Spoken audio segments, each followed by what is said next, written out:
here we go. So this is crazy, guys. This is a article that was published by a Swiss newspaper called Blick. And it talks about this this Catholic whistleblower named Father Betticher. Let me just make sure that's his name. I don't want to mispronounce names here because people can get ass mad about that. Yeah, Betticher, right? I'm pretty certain that's how you pronounce the name. This name, Betticher. Nicholas Betticher. So Father Nicholas Betticher,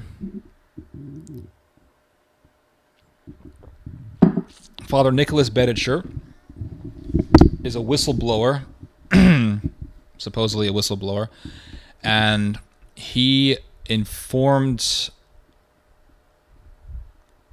the public about these high-ranking clergymen who were covering up for pedophile priests and sexual predator priests. And he gives names. He gives names, everyone. And him whistleblowing and exposing these high-ranking clergymen caused the Vatican to be concerned, to say the least. And the Vatican has stated that they are going to do an investigation on these leaders of the priesthood in Switzerland. Now, when the Vatican says they want to do an investigation, I'm never really optimistic, because is it going to be thorough? Are people going to see justice? Will people be sufficiently punished? Or are people going to be at least defrocked? Or are these monsters going to be simply moved to a different diocese, a different country? We have yet to see. But nonetheless, I want to show you guys some of the details in this article. So it says here that it's a bombshell for the Catholic Church in Switzerland. A former cadre makes allegations against 6 bishops. 4 of the men of God are still in office today. 2 are already retired. They are all said to have covered up cases of sexual abuse, and 1 was even said to have sexually assaulted a young person. There are also alleged attacks by priests in Switzerland. The whistleblower is not just anyone. Nicholas Betticher, 62 years old, well-connected pastor in Bern, former employee of federal counselor Ruth Metzler, and former vicar general of the Diocese of Lucerne, Geneva, and Freiburg. Betticher presented himself to Nuncio Martin Krebs, the Pope's ambassador to Switzerland, and unpacked. These communications concern 6 Swiss bishops, says his letter to the nuncio. The letter is available to Sonntagsblick, which is the Swiss newspaper. Betticher's allegations are so massive that the Vatican has now taken action. Rome has commissioned the Bishop of Chur, Joseph Bonmain, to carry out an internal preliminary investigation, an extremely rare measure. The churchman must now investigate his fellow brothers and check that the allegations, what the allegations are. Bonmain confirmed to Sonntagsblick that the public prosecutor's office is also involved. According to information from Sonntagsblick, there are 4 advertisements with references to the ongoing proceedings. The Chur bishop does not want to comment on details, etc., etc. So the article gives some examples, or it just gives the examples of the cover-ups that took place. And I'm going to read them to you guys. So it speaks of this bishop, the Bishop of Sitten. I'm not sure if I'm pronouncing that correctly, but regardless. His name is Jean-Marie Lovy. A victim is said to have contacted the Bishop of Sitten and reported abuse, but nothing happened. Lovy's spokesman contradicts. The bishop has taken the prescribed steps. So here you go. You have a report of abuse. Nothing happens. And an investigation is only announced when there is bad publicity, because bad publicity is bad for business for the Vatican. And there is nothing more that the Vatican fears the most than bad publicity.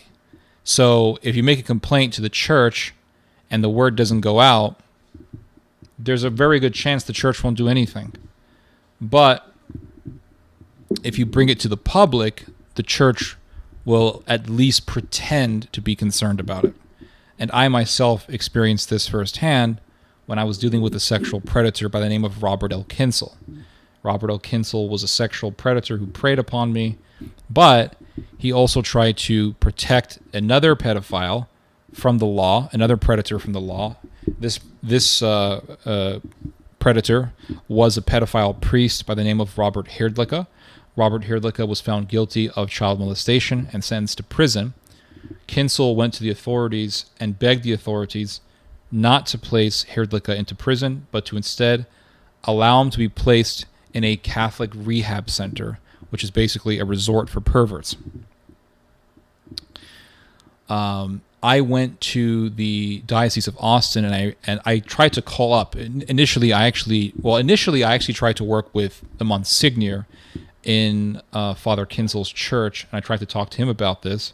He instead tried to gaslight me, and he tried to deflect the whole issue on me, and he began to say, "I don't like your tone," because I was upset with him because he told me that he simply spoke with Father Kinsel, and when I asked him, "Did you confront Kinsel on the fact that he tried to protect a pedophile?"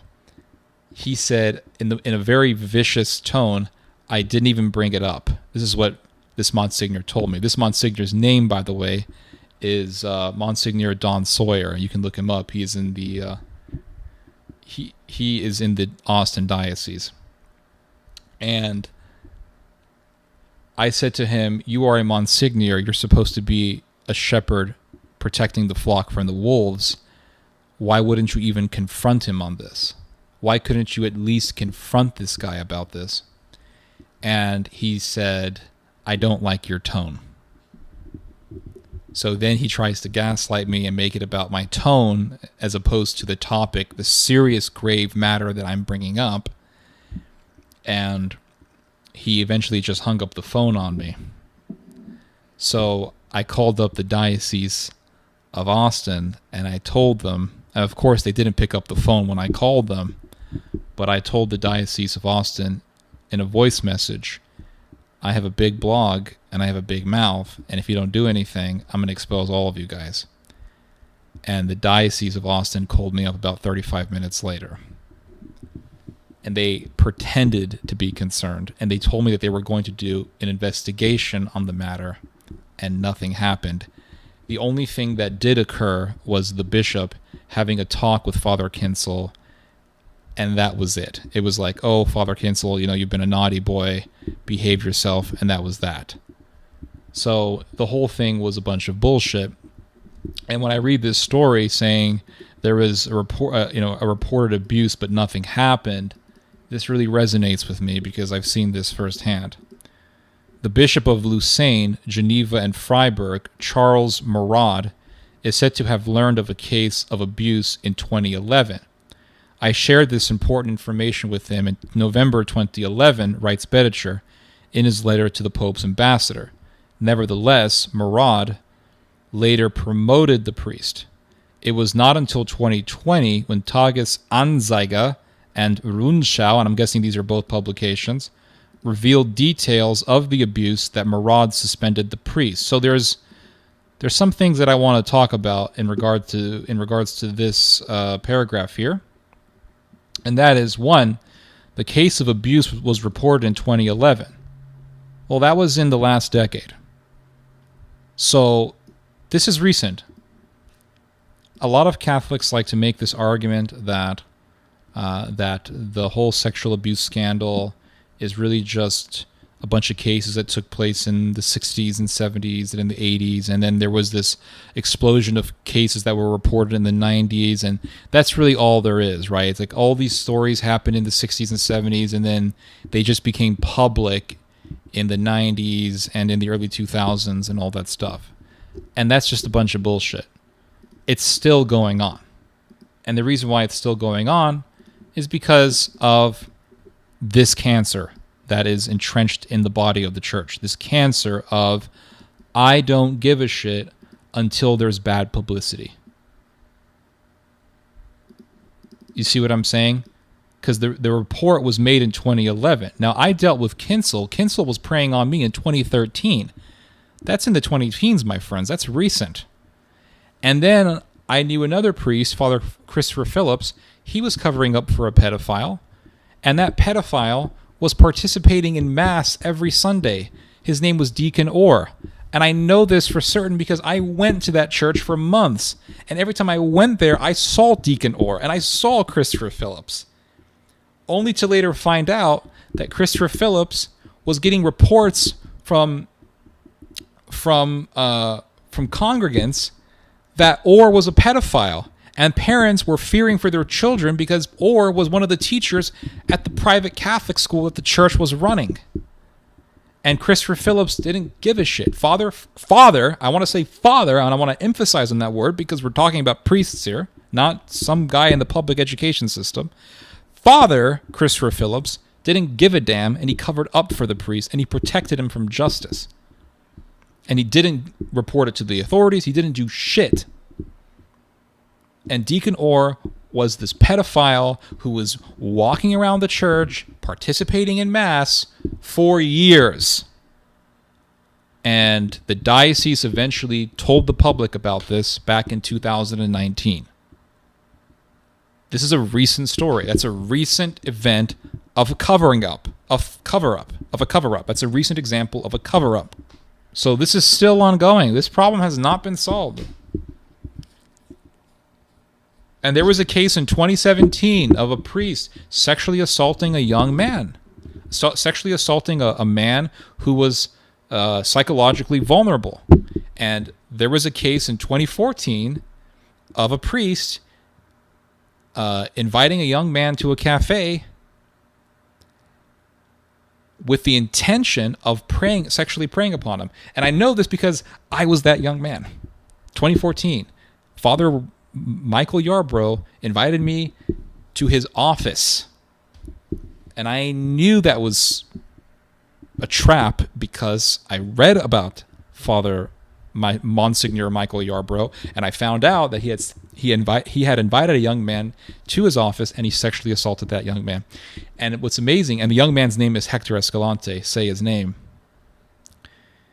And I confronted Yarbrough to his face for justice for what happened to Hector Escalante and how the church betrayed Hector Escalante. And the church betrayed Hector Escalante by literally promoting Michael Yarbrough to the position of Monsignor, even after it was known that Michael Yarbrough had sexually assaulted this young man. So Michael Yarbrough was a priest. He was Father Michael, and then he got promoted to Monsignor Michael Yarbrough. And this is exactly what happened here in this story. It says, it says here, Charles Marad, the Bishop of Lucerne, Geneva, and Freiburg, is said to have learned of a case of abuse in 2011. Then it says, Marad later promoted the priest. That's what happened with Yarbrough. And Yarbrough was allowed to give Mass and to pray on people. Another informant is said to have been Auxiliary Bishop Alain de Remy, the youth bishop of Switzerland.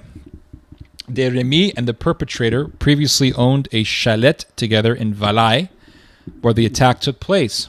In 2020, De Remy denied knowing about the crime to La Matin Dimanche. He only found out that the co-owner of the chalet had a homosexual relationship. He talked about an adult, about kisses and hugs. De Remy's spokesman pointed out the ongoing investigations to Sonntagsblick. A former auxiliary bishop is said to have covered up cases of abuse in the canton of Vaud after a summer camp, as it says in the complaint to the Pope's ambassador. Parents complained about a priest who had sexually molested several sons. But the auxiliary bishop did nothing. Let me highlight that one for you. The auxiliary bishop did nothing. The parents then turned to Bishop Bernard Guénoud, who intervened in Rome. The auxiliary bishop, now check this one out. This is crazy. This is one of the highlights of this story. This is insane. So this priest molested several boys at this summer camp, which, I mean, with all of the talk of pedophile priests, why in the hell would you put boys in a summer camp ran by priests? That is absolutely insane. And you are literally putting your kids in danger. It's insane.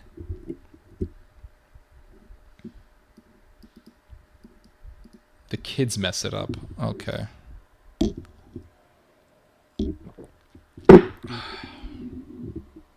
What's the point of getting married if you can't get laid? That's the question I have. What is the point of getting married if you can't get laid, guys? If you're getting married, you're not getting laid. There's no point. I don't know. Help me out here.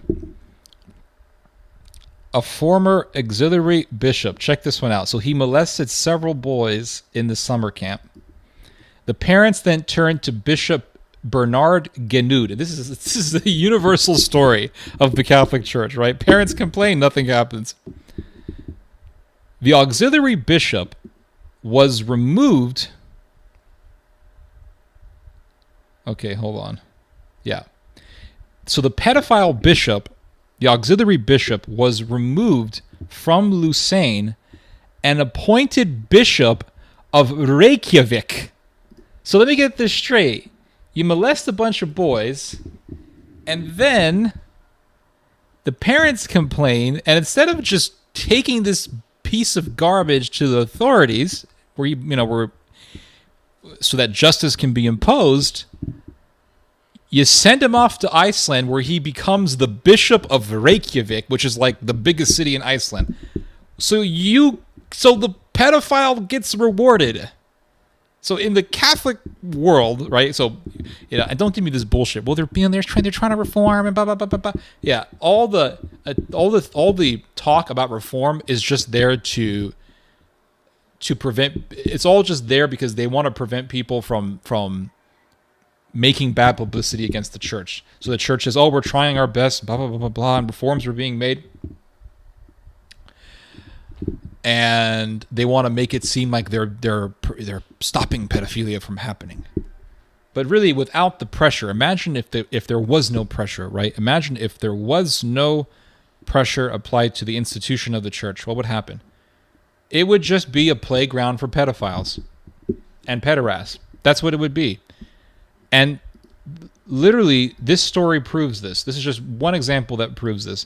A pedophile auxiliary bishop gets moved. He gets transferred to Iceland, where he is then made into the bishop of Reykjavik. The dignitary denied all allegations to Sondagsblick and announced that he would file a criminal complaint for defamation. What a bunch of bullshit. Here's another example. And this is the last example I'll read here. Jean-Claude Périsset, the Swiss bishop, made a career as a Vatican diplomat and was the Pope's ambassador in Berlin from 2007 to 2013. So this guy's a pretty big deal.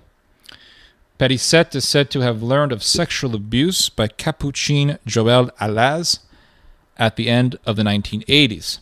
He was transferred to France, where he abused other young people.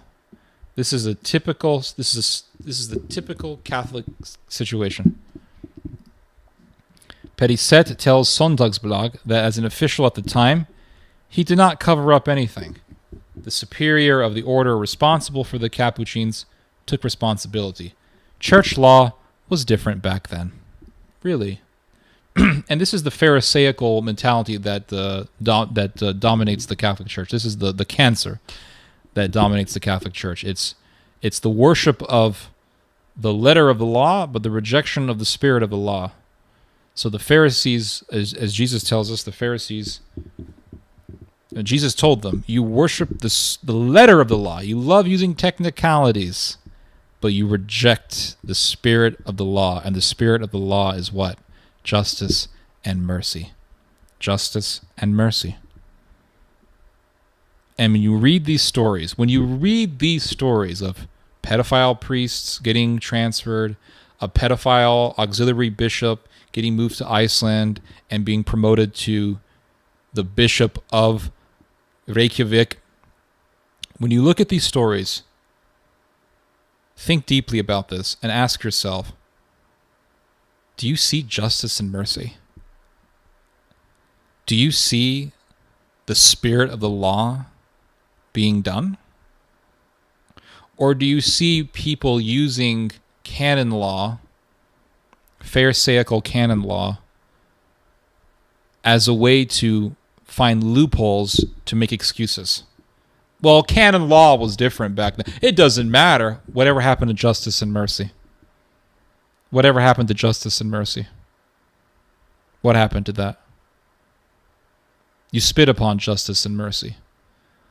Justice against the pedophile and mercy for his victims. Justice for the pedophiles, justice against the pedophiles, mercy for his victims.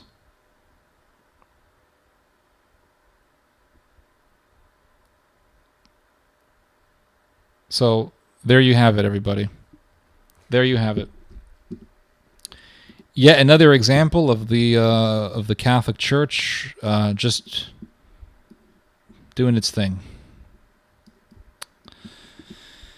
And I want to show you guys the faces of these clergymen who covered up for these criminals, and these clergy leaders are criminals themselves. Let's look at this one. Jean-Marie Lovy. He heard of a report of abuse, and nothing happened. Let's look at the face of Jean-Marie Lovy, and you tell me if these look like wholesome human beings.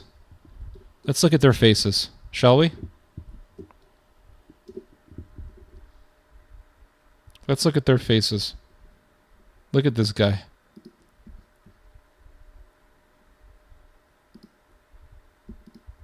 Look at this skeleton of a human being. You tell me, you see a human being here? Or do you see an alien? I see a skeleton of a human being.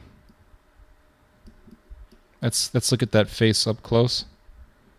I see a skeleton. I see a whitewashed sepulcher. Just a vicious old man. Look at this face. I don't see a wholesome human being. Look at this face. He looks like the type of guy who would have put people through the guillotine in France.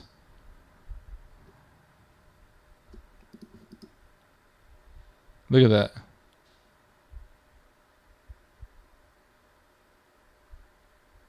It's like, look at this guy's face. Another skeleton of a human being. Let's look at more of these people, shall we? Let's look at more of these names. Charles Marad, Bishop of Lucerne, Geneva, and Freiburg. So a pretty big deal. Let's check this guy out.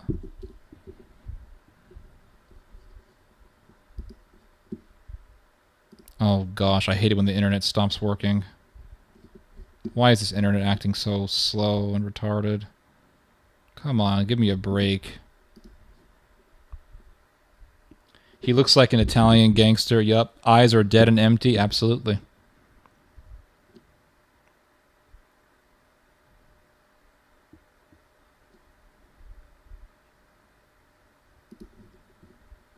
Look at this dude. Tell me what you see. What do you see in this guy's face? What? Oh, let's go back to that.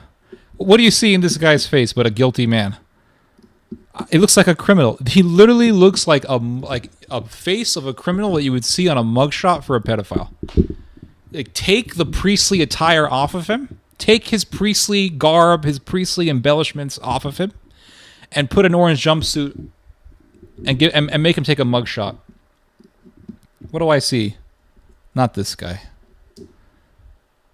I mean, I just see a criminal. Look at this. Look at this face. It's so creepy. So creepy. Look at this. Look at this face. Like, if I saw this dude walking around the neighborhood, I'd say, put this guy on watch. He needs to be observed carefully. Make sure he doesn't get anywhere near children.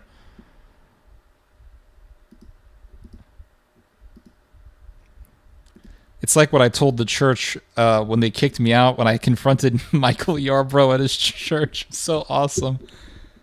Humpty Dumpty is going to prison. It's like when I... Look at this. Look at this psychopath. That's the look of a psychopath right there. He gets abolished in prison. Oh my gosh. It's like he's trying to pretend to be a real person and failing completely. Eyes are microscopic. Yeah, he looks sick. But you know, a lot of priests look like this. I've noticed this. A lot of priests look like this dude, like a concentration camp guard.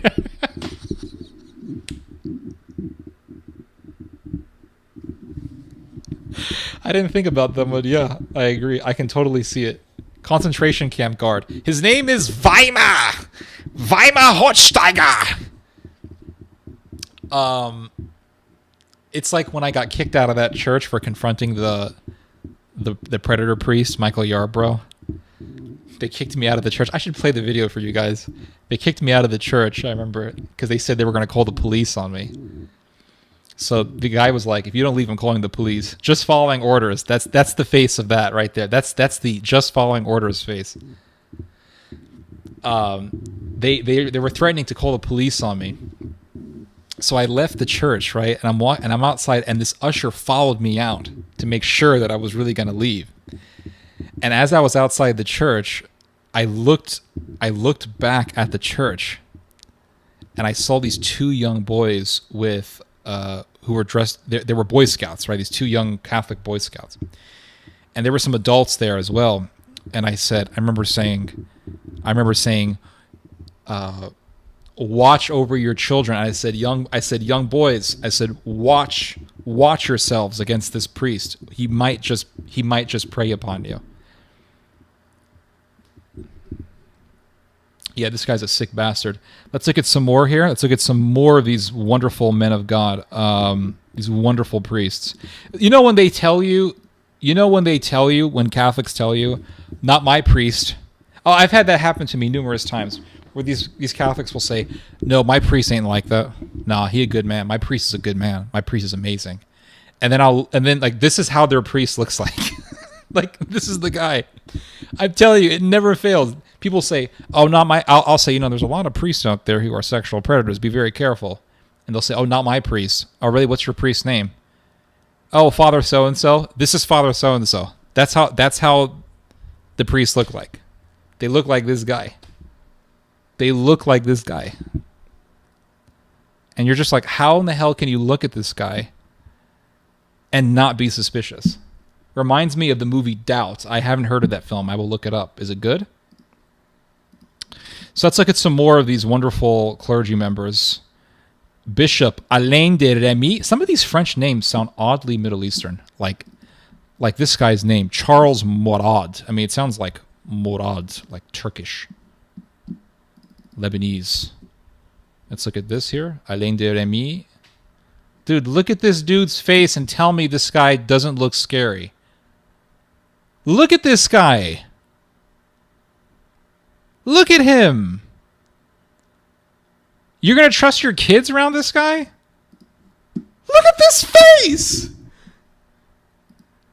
Look at this dude. He's like the guy from Indiana Jones.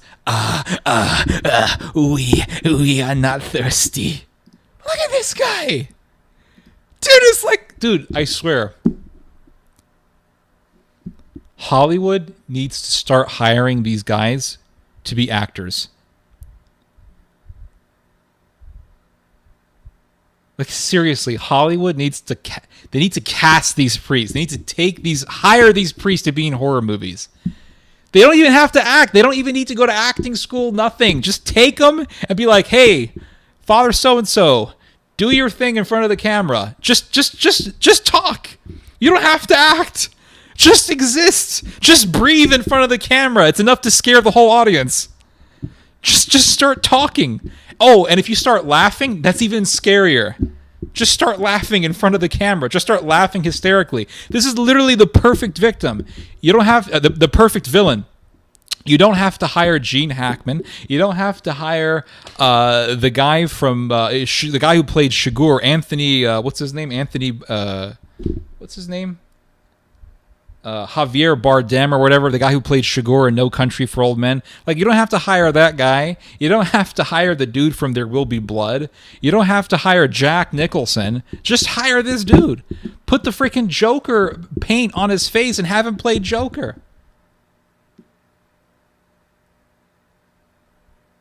James Bond. Yes. Yes. Make him a James Bond villain. Genius. Put him in a movie about the Holocaust. Make him play a concentration camp guard. You're like, let me see your papers. This is like the perfect face.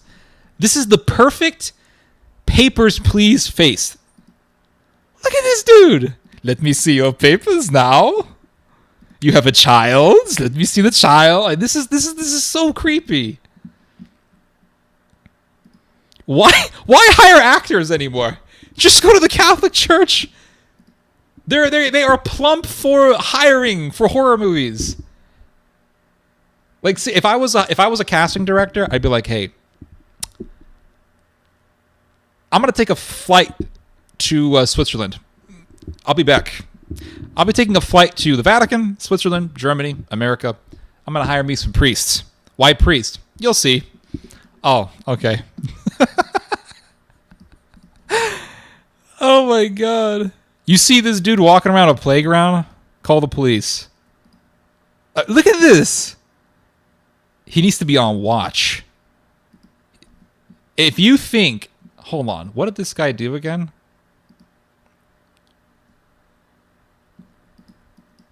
If you would trust your kids with this guy...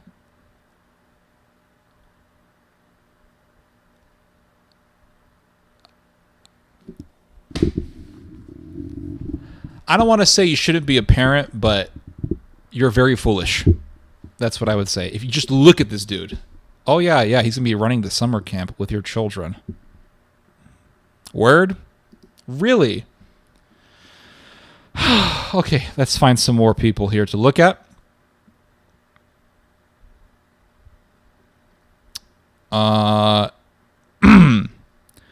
So it says here, the Bishop of Gnud.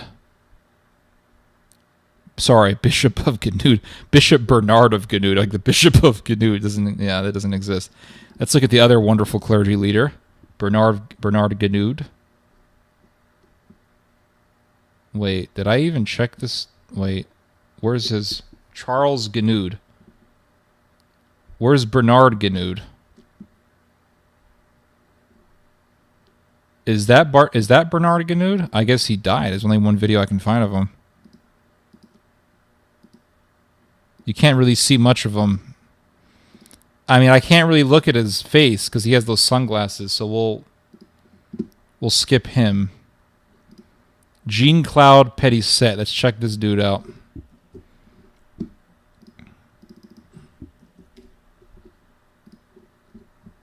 Another Saurian. Look at this guy.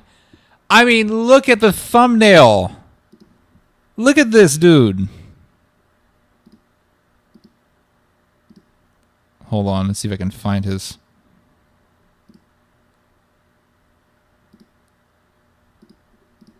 Let's listen. Let's listen to the speech. Hold on, let's see if I can find him. Let me get a close-up shot of him.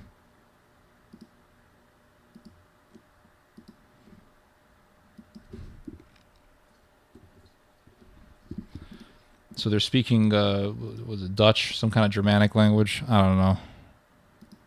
Wait, I'm trying to find the... There's a video of this dude talking.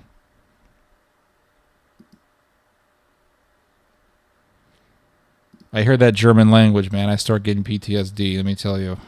And I wasn't even alive during World War II. I get PTSD from watching Saving Private Ryan. Oh, I got PTSD from watching Come and See. When I hear that German language, that PTSD kicks in. I start thinking I'm in Come and See, which is a masterpiece of a film, by the way. Oh, here's the video. Yeah, this guy looks like a psychopath. Let me get a closer shot for the face. Gangsters. The gangsters. I hear that language, man.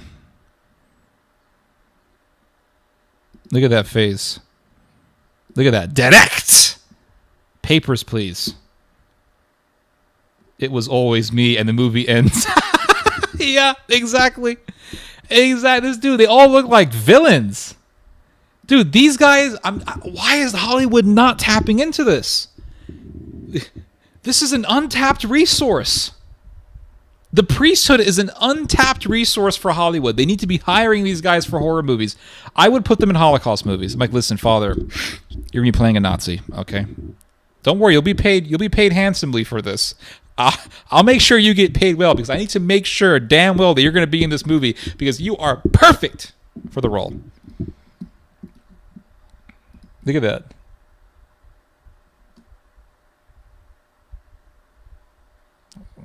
Oh, yes. I don't know what he's saying, but the guy looks crazy. Anyway, that's enough of that. Hitler's personal priest. I mean, the guy looks crazy. Anyway, that's enough of that. Just play yourself, exactly. Father, you don't have to do anything. No, just say these lines. No, just trust me. Just say the lines. Can't judge a man on his looks. I disagree. Isn't it amazing people who are crazy look crazy? Like, who would have ever thought that, right? People who look crazy are crazy. That's one thing I've learned in life. People who look normal, more than likely, are normal. Hey, I'm back. I'm glad you're back.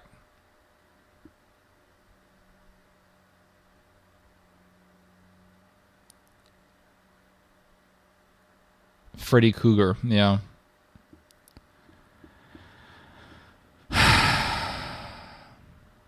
Anyway.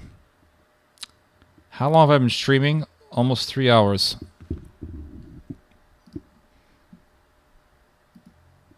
What should we talk about, everybody? You want to do music? You want to do drinking?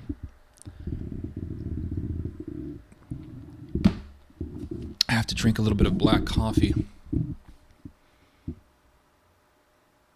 You look like the actor from the movie Split.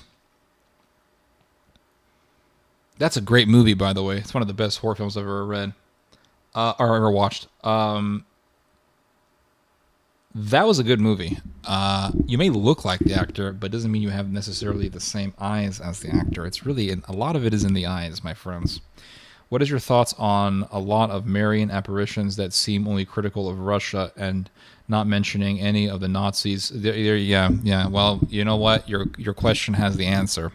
When I hear the Cold War, when I hear all these Marian apparitions and they're talking about how bad Russia is, but nothing about Nazis, like you'll hear about a Marian apparition in Poland, and the Marian apparition is talking about the Soviet Union.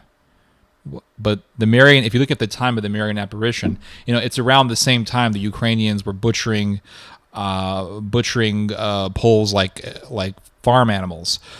So it's like, okay, so Mary comes down and she says, oh, well, Soviet Union bad, but let's not talk about the Ukrainian nationalists that are killing your people as if they were chickens. And let's just ignore the fact that the Poles were eventually saved by the Russians. And the biggest enemy of Ukrainian nationalism were the Russians. Let's not talk about that. Yeah. Makes me very, very...